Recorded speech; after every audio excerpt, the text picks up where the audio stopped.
할렐루야, 반갑습니다. 네, 몽골인 군원님들 다시 한번 진심으로 환영합니다. 여름 휴가 잘들 보내셨는지 모르겠는데요. 이곳에서 좋은 시간 보내시고 몽골인 영혼의 모든 프로그램이 하나님을 예배하는 시간 되면 좋겠습니다. 여러분들의 함께하는 모든 시간들이 이제 복음을 전하는 귀한 일들 되기를 원합니다. 자, 오늘 설교 천천히 할게요. 혹시 못 알아들으시는 분들은 주보 1면에 보면 이렇게 QR코드가 있어요. 거기 들어가 보면 더감명문 홈페이지 그리고 제 유튜브가 있어요. 가서 설교 다시 들으셔도 됩니다. 제 유튜브 구독자가 한 900명 되나? 그런데 절반 이상은 다 외국인들이에요. 희한하죠? 네. 그래서 몽골인 군원님들 김기성 사관 유튜브 구독, 좋아요 부탁합니다. 네. 집에 가셔서 오늘 설교 꼭 한번 다시 보세요. 자, 오늘 설교 제목은 진짜 기쁨입니다. 다음 주일 설교는 진짜 중요한 것. 어쩌다가 진짜 설교를 하게 되었어요. 작년 2월 1일자로 저희가 더감명문에 발령을 받아서 이사를 왔습니다. 이제 1년 하고 한 7개월 훨씬 더 지났죠. 이제 2년이 다 돼간 것 같습니다. 다른 건 다 정리를 했는데 제 방에 있는 그 책장하고 이 서랍을 그냥 대충 놔뒀어요. 정리를 안 했어요. 왜 그랬을까요? 살다 보면 또 어지럽혀지기 때문이죠. 여러분 서랍 있잖아요. 서랍 얼마나 지저분한지 몰라요.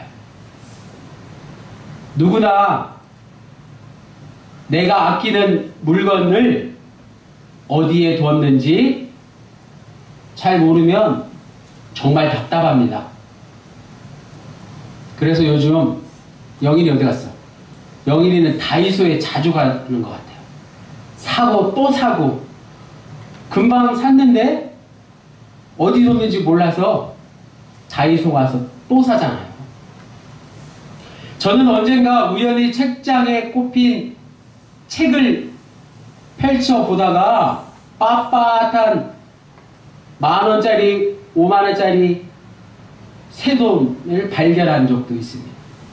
제가 거기다가 돈을 감춰두고는 생각이 나지 않았던 거죠. 지금 이 자리에 계신 분들 중에도 아마 돈을 집안 어디에다가 꽁꽁 숨겨두시고는 홀라당 까먹고 계신 분이 계실 것 같은데, 집에 뭐 돈이나 보석 같은 거 어디 꽁꽁 숨겨두셨는지 집에 가서들 찾아보세요. 정말 잃어버렸다고 생각했던 귀중한 것을, 소중한 것을 다시 찾게 되면, 발견하면 진짜 기쁘죠. 그게 진짜 기쁨 아닙니까? 또 저는 집안일을 좀 하는데 매일 하는 게 빨래 아니겠습니까? 빨래를 세탁기에 돌리고 다 된 빨래를 건조대에 집게로 고정시켜서 넣는 일을 담당합니다. 아무도 못하게 해요. 우리 장모님 빼고. 가끔 영찬이와 영인이는 새까만 양말을 홀라당 뒤집어 놓습니다. 다른 거는 뒤집어 빨아도 좀 괜찮은데 양말은 좀 그렇잖아요. 그래서 어떤 때는 그냥 가만 놔두면 속이 시원할 것 같아요. 하지만 아무 소리 안 하고 뒤집어진 양말을 원래대로 다시 뒤집어서 빱니다. 그래야 새까만 때가 질 것 아닙니까? 어느 날 누군가의 바지 주머니에서 나온 10,000원짜리, 5,000원짜리 젖은 돈을 발견했습니다.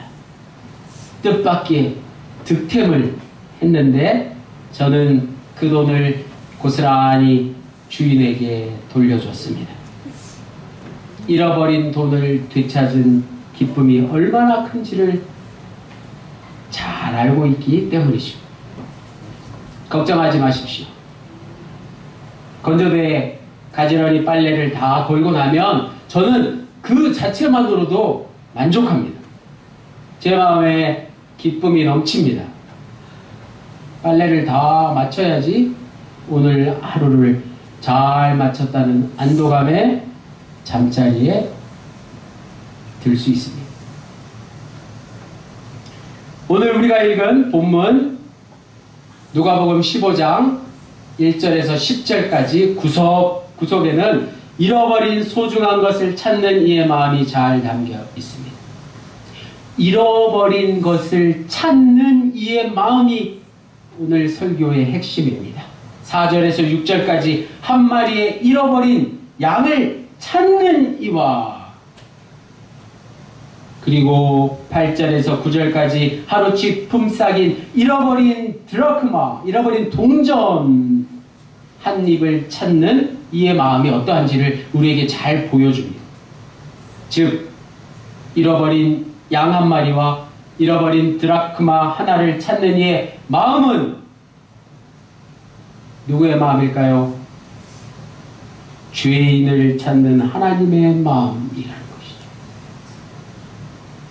그 하나님의 마음을 오늘 설교를 통해서 우리의 삶 속에서 경험해 볼 수 있어야 할 것입니다.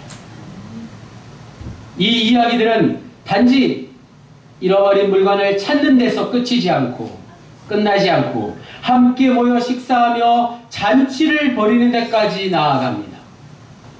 천국잔치를 벌인 듯합니다.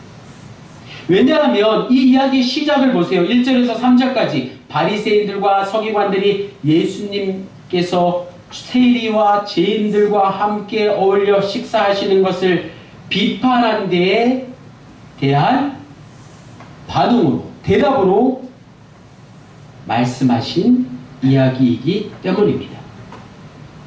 예배 전에 우리가 함께 부른 동서남북에서 모여든 사람들의 가사 그대로 인종과 성별과 부귀의 귀천을 떠나서 누가복음의 저자 누가는 모든 사람들이 함께 참여하는 하나님의 나라에 대해서 말씀하고 있습니다. 오늘 본문 가운데 가장 중요한 구절이 바로 7절과 10절 말씀입니다. 7절은 제가 읽고 10절은 같이 읽겠습니다. 7절 말씀, 내가 너희에게 이르노니 이와 같이 죄인 한 사람이 회개하면 하늘에서는 회개할 것 없는 의인 99으로 말미암아 기뻐하는 것보다 더하리라. 10절 다 함께 읽겠습니다. 금주의 요절 말씀 시작. 내가 너희에게 이르노니 이와 같이 죄인 한 사람이 회개하면 하나님의 사자들 앞에 기쁨이 되느니라. 7절과 10절은 두 가지가 강조됩니다. 하나는 죄인 한 사람이 회개하며 이고 또 하나는 오늘 설교 제목대로 진짜 기쁨이 된다는 것입니다. 살면서 기쁜 일들이 많이 있지만 진짜 기쁨이 무엇인지를 아는 게 오늘 설교의 핵심입니다. 여기서 회개한다는 것은 담임사관이 늘 말씀드렸듯이 아마 눈치채셨겠지만 단순히 자신의 잘못을 뉘우친다거나 후회한다거나 자신은 잘못을 범하지 않겠다는 다짐 같은 게 아닙니다. 회개는 이전과는 완전히 다른 것을 새롭게 깨닫고 이제는 이전과 완전히 다른 세계를 경험한 순간이 회개입니다. 회개는 자신의 죄를 깨닫고 그 죄를 고백함으로 이전과는 완전히 다른 길로 걸어가는 것입니다. 그래서 성경은 새 하늘과 새 땅, 천국, 하나님의 나라를 경험하게 된다고 말씀하고 있습니다.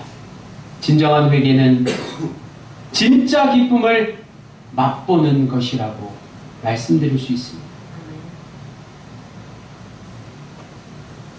오늘 함께 예배드리면서 진정한 회개를 경험하게 되면 무엇이 찾아온다고요? 진짜 기쁨을 경험하게 된다는 말씀입니다. 자, 이제 다음으로 생각해 봐야 할 것은 잃어버린 양 한 마리나 잃어버린 드라크마 하나처럼 잃어버린 것들은 왜 잃어버려지게 되었을까 하는 것입니다. 양이 너무 어려서 한눈을 팔았을 수도 있고 아니면 양이 나이가 너무 많아서 미처 무리를 따라가지 못했을지도 모릅니다. 그런데 동전은 발이 달려서 스스로 바닥이나 구석으로 굴러간 것은 아니겠죠. 잃어버린 양이나 잃어버린 동전, 이 잃어버린 것들은 이제 어떻게 해야 했을까요? 무리를 잃은 양이나 잃어버린 동전이 다시 찾음을 당하기 위해서 해야 할 건 아무것도 없습니다. 앞서 말씀드린 대로 잃어버린 것을 찾는 이의 마음이 중요합니다. 잃어버린 존재들의 생명은 잃어버린 존재를 찾는 이의 마음에 달려 있습니다. 그가 잃어버린 양을 찾아서 데리고 오면 무리에 남아있던 99마리의 양이나 또 지갑 속에 나머지 9개의 동전들이 환대해 주어야 했습니다. 잃어버린 것들을 다시 찾게 되었을 때 그 찾은 이뿐만 아니라 함께 있던 존재들도 같이 기쁨으로 맞아 주어야 했다는 사실이 중요합니다. 그러나 안타깝게도 오늘 본문에 이어지는 그 유명한 탕자 이야기에 보면 가장 중요한 핵심이 되는 잃어버린 아들을 되찾았을 때 잃어버린 둘째 아들이 아버지의 품으로 돌아왔을 때 첫째 형이 환대해 주었을까요? 그렇지 못했습니다.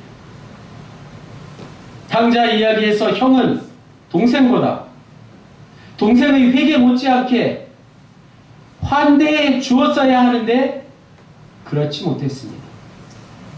죄인의 회개와 동시에 중요한 것이 바로 죄인을 받아들이는 형제들의 환영, 환대입니다.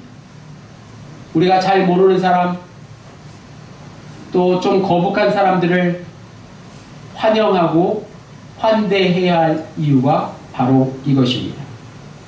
왜 그럴까요? 왜 내가 잘 모르는 사람, 심지어 죄인인 사람을 환대해 주어야 한다는 말씀입니까? 잘 들으십시오. 죄인을 환대하지 못한 형제는 바로 바리새인들을 상징한다는 것입니다. 탕자의 형은 아버지의 재산을 지키고 성실하게 농사일을 하며 아버지의 말씀을 잘 따랐던 바른 사람이었습니다. 그러나 그의 성실함은 율법적인 태도로 변질되어서 죄인으로 여겨지는 동생의 회개를 기뻐하는 아버지의 모습에 대해 분노했습니다. 아버지에게 화를 냈습니다. 누가복음 15장 28절에 그가 노하여 들어가고자 하지 아니하거늘 아버지가 권하는데, 아버지가 애타게 권했지만 형은 동생을 환대하지 않았습니다. 그는 화를 내며 아버지가 베푸신 잔치에 일부러 들어가지 않으려 했습니다. 죄인을 환대하지 못한 형과 같은 바리새인은 결국 하나님 아버지가 베푸시는 천국 잔치, 즉 하나님 나라에 예수 그리스도를 거부함으로 들어가지 못했습니다. 오늘 창조절 둘째 주일 성서일과 본문에서 모두 다루고 있는 공통적인 내용이 바로 회개입니다. 회개의 의미를 오늘 말씀을 통해서 깨닫고 우리는 죄의 또 다른 의미를 생각해 볼 수 있습니다. 죄란 무엇일까요? 오늘 설교 본문인 누가복음 15장에서 죄에 대해서 다시 한번 생각해 본다면 이렇게 정리해 볼 수 있을 것입니다. 죄는 찾는 이가 찾으러 올 것이라는 믿음이 없는 것입니다.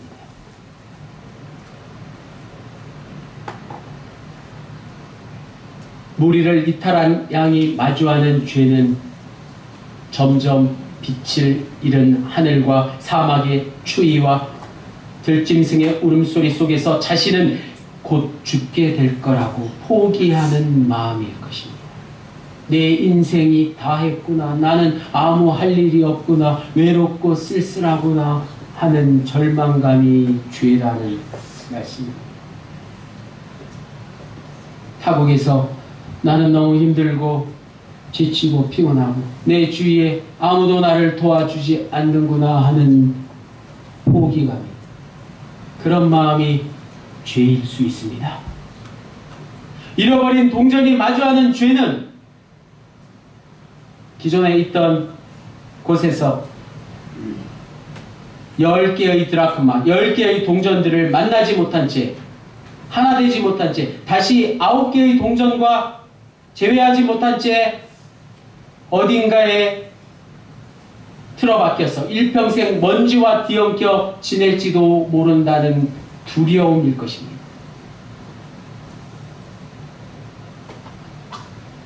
그런 두려움은 자신의 주인에 대해 모르는 무지이기 때문에 죄가 될 수 있습니다. 주인에 대한 믿음이 없는 것이기 때문에 죄라는 말씀입니다. 그런 믿음 없는 두려움을 성경은 죄라고 말씀하고 있습니다. 죄는 우리를 절망하게 하고 두려움 속에 가두는 것입니다. 다른 게 죄가 아니라 실망하고 낙심하고 두려워하고 불만 불평하는 것이 모두 죄일 수 있습니다. 오늘 본문 말씀을 똑똑히 기억하십시오. 놀랍게도 본문의 주인은 잃어버린 존재들의 절망과 두려움, 죄와 상관없이 기어코 그들을 찾아냈습니다. 그것은 그들의 상태가 절망하고 포기하고 낙심했기 때문이 아니라 주인의 사랑으로 그 모든 것을 다 감싸 안을 수 있었기 때문에 가능한 일이었습니다. 오늘 우리가 믿는 주님이 바로 이런 분이십니다. 우리가 믿는 하나님 예수 그리스도는 우리의 고독과 우리의 절망과 우리의 모든 걱정, 근심을 모른 채 하지 않으시는 분이십니다. 온갖 절망과 두려움으로 인해 우리가 모르고 짓는 죄마저, 우리가 알지 못하고 짓는 죄마저 용서할 수 있으신 분이십니다. 우리에게 직접 찾아오시는 분이십니다. 또 한 가지 기억할 게 있습니다. 내가 결코 주인이 될 수 없다는 사실입니다. 담임사관과 같은 이가 결코 주인이지 않습니다. 선한 목자는 예수님이십니다. 주인을 닮겠다고 섣불리 주인인 채 해서는 안 됩니다. 교만해져서는 안 됩니다.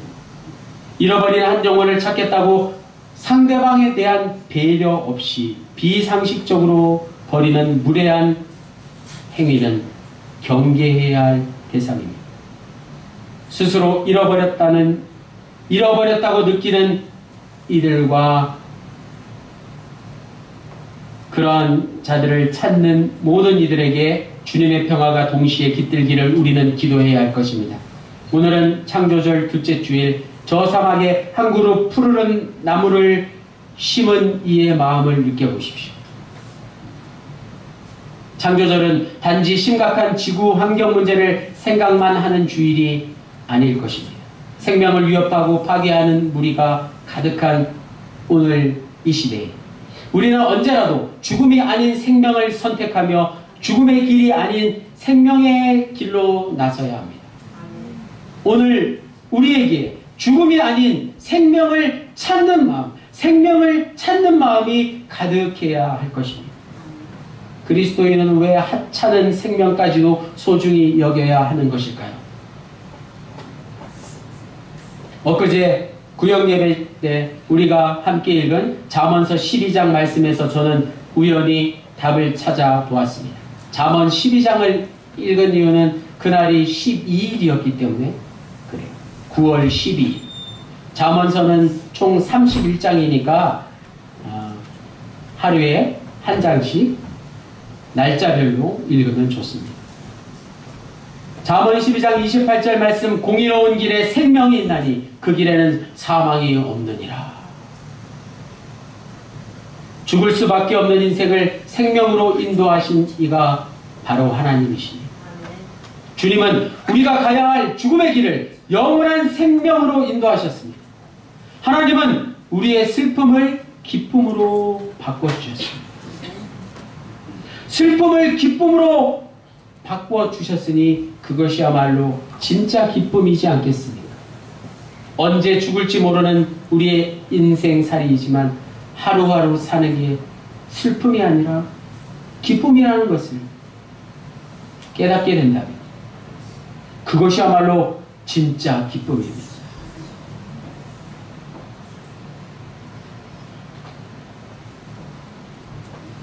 날씨가 습할 때 하루살이들이 얼마나 날라다니지 몰라요. 도저히 길을 걸을 수가 없어요. 날파리들이 얼마나 얼굴에 달라붙는지, 아유, 그러면 벌레들 때문에 산책도 못하겠어요.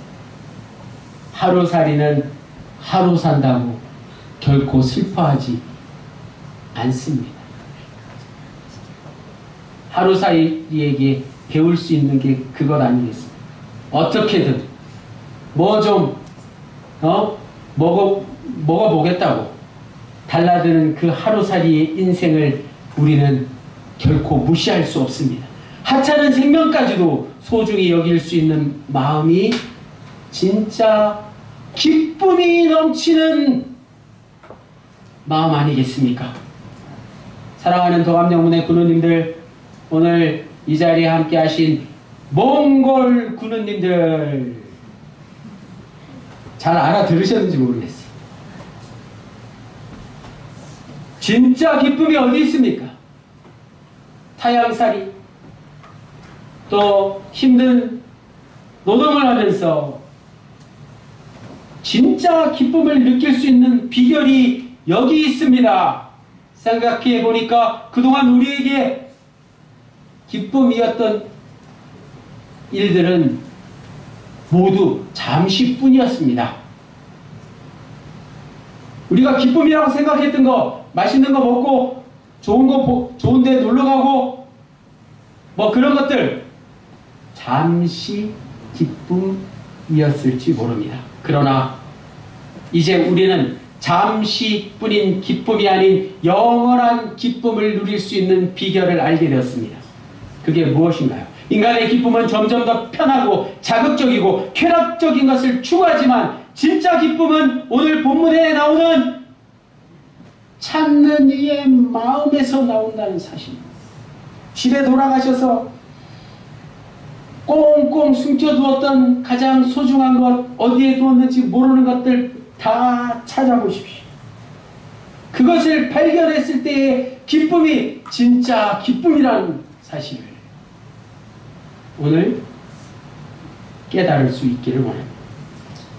진짜 기쁨은 오늘 본문에 나오는 찾는 이의 마음에서 나옵니다. 찾은 이가 아니라 찾는 이의 마음입니다. 가장 소중한 것을 잃어버렸다가 그것을 되찾으려는 찾는 이의 마음입니다. 여전히 진행 중인 찾는 이의 마음입니다. 영찬아, 잃어버린 신발을 찾아보려고 노력해보라. 중요한 건 그것을 찾건 못 찾건 간에 잃어버린 것을 되찾으려고 노력하는 것에 가치가 있습니다. 잃어버린 것들 찾으려고 노력하는 것 자체에 은혜가 있습니다. 그 노력이 진짜 기쁨을 가능하게 하기 때문입니다. 예배를 드리신 후에 집으로 돌아가셔서 오늘은 성경을 좀 덜 읽으셔도 그동안 어디에 숨겨뒀는지 생각이 안 나는 것들, 잃어버린 것들을 반드시 샅샅이 뒤져서 다 찾으려고 노력하십시오. 끝까지 찾다가 발견하면 얼마나 기쁠까요? 그걸 득템이라고 하잖아요. 그 기쁨이 진짜 기쁨이요. 그 기쁨이 바로 예수 그리스도의 복음입니다. 십자가에 달려 죽기까지 아들을 사랑하신 하나님의 마음이 찾는 이의 마음 아니겠습니까? 죽음을 이기시고 부활 생명이 되신 예수 그리스도의 복음만이 우리에게 진짜 기쁨입니다. 순간의 기쁨을 뛰어넘어 영원한 생명을 얻은 진짜 기쁨으로 남은 생을 살아가시는 우리 모두가 되시기를 주님의 이름으로 간절히 축원합니다. 기도드리시겠습니다. 주님, 오늘도 잃어버린 양 한 마리를 찾아 험한 길을 마다하지 않으시는 하나님 아버지, 때론 내가 고집스러운 마음으로 길을 헤맬 때도 있지만 언제나 나를 지켜보시고 결국 먼저 나를 찾아오시는 하나님의 은혜에 감사드립니다. 스스로 자신을 포기하고 싶을 때도 주님은 끝까지 나를 포기하지 않으시고 포기하지 말라 말씀하시고 마침내 나를 부르시고 나를 찾으시는 것을 믿으며 하나님의 나라에서 주님을 만나기를 원합니다. 우리에게 진짜 기쁨이 되시는 예수 그리스도의 이름으로 기도드립니다. 아멘.